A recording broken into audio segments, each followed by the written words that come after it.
Good morning. Myself Dr. Kunjal Sharma. Today our topic is thallium poisoning, which is a short note. Now thallium is a soft white heavy metal with a lustrous color which tarnishes on exposure to air and forms thallus oxide.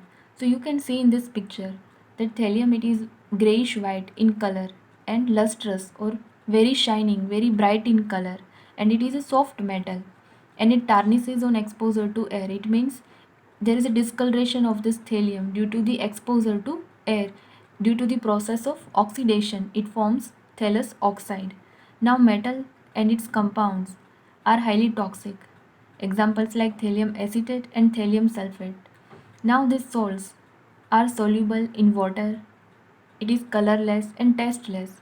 So it easily administered by mouth and easily administered in food or drink.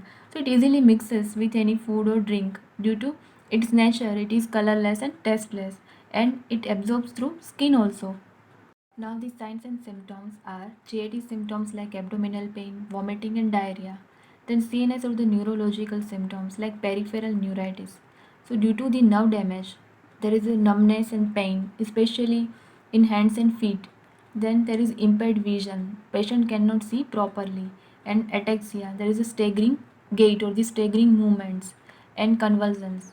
Then loss of hair occurs 2 weeks after ingestion.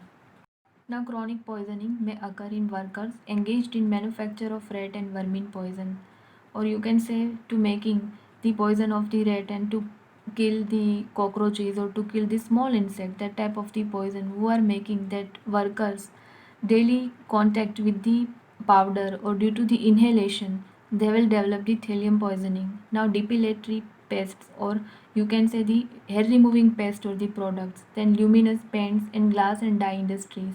So these all are the sources of thallium poisoning. Now the signs and symptoms of thallium poisoning. Besides falling of hair, there is inhibition of growth and sexual development. So falling of hair, it is the main symptom of thallium poisoning, which there is inhibition or you can say there is a retardation of growth and sexual development, and nephritis with mental disturbances and transverse lines on fingernails which is known as Mees lines.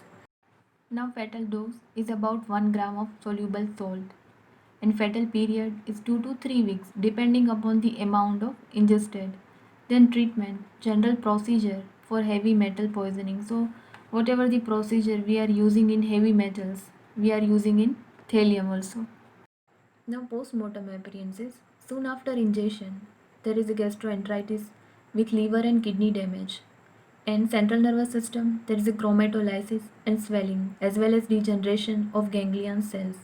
So there is a chromatolysis or you can say dissolution and breaking up of the chromophil, especially the nerve cells with swelling and degeneration of ganglia cells. And in 7 days, if death occurs, then hair follicles begin to show edema or the swelling of epithelial cells. Then diagnostic changes, especially in hair roots. And thallium resists the putrefaction and heat. So the process of the decay of the body, it gets slowed down. Now, so it can be detected in decomposed bodies and even in ashes of cremated bodies. So after burning of the body, it detects easily like the arsenic. Medico-legal aspects, it is an ideal homicidal poison because the salts of the thallium are easily soluble in water and mixes with the food or drink, and they are tasteless and colorless. That's why it is known as an ideal homicidal poison. Now it is also used as a rodenticide, especially in some European countries and in Australia, and also as a depilatory or from the accidental ingestion when used as a rodenticide. So there are more chances of accidental poisoning, and chronic poisoning occurs from industrial exposure who are working into the manufacturing companies of the rat poisoning who are making it. So there are the more chances of chronic poisoning of thallium. So here we are completing thallium poison. Thank you.